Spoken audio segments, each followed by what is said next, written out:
What was your first pregnancy like? It was just so textbook. But Caitlin Cash's subsequent pregnancies were anything but. In 2023, the 37-year-old from Texas almost died, giving birth to her healthy daughter. I just kept laying there thinking, I'm never going to name that baby. After her placenta failed to deliver, Caitlin says she continued bleeding and, according to her doctor, needed a D&C, which is often part of an abortion but can be necessary in other circumstances. Caitlin says she waited more than an hour for doctors to do the procedure, but her condition continued to deteriorate until she lost consciousness and needed a blood transfusion. She says the delay was later explained by a social worker. She just kind of goes, oh, yeah, we don't do D&Cs anymore. Caitlin nearly became part of an alarming trend. A new analysis of CDC data from the Gender Equity Policy Institute, exclusive to NBC News, reveals Texas saw a 56% rise in maternal mortality between 2019 and 2022. That's compared to an 11% uptick nationwide. Every demographic went up, but the biggest increase was among white women, up 95%. Texas passed a near-total abortion ban back in 2021. 13 other states followed suit after the Dobbs decision. Is Texas a bit of a canary in the coal mine when it comes to this issue?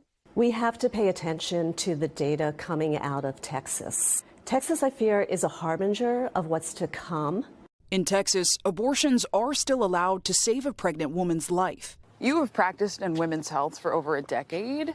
How does it feel for you working out of Texas now? Very different.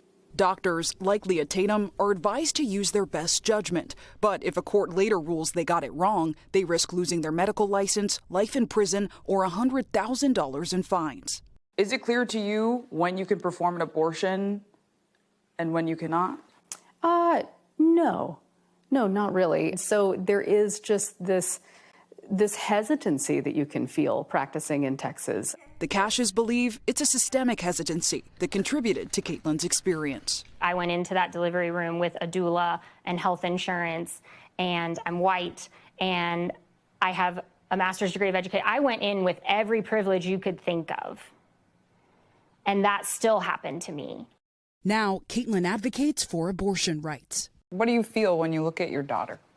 I feel deeply saddened and guilty about the future that I'm giving her. I get up every day and I tell these stories and I relive this trauma. It's because I'm going to tell her that I did everything I could for her. Zinhle Essamuah, NBC News, Austin, Texas. Thanks for watching. Stay updated about breaking news and top stories on the NBC News app or follow us on social media.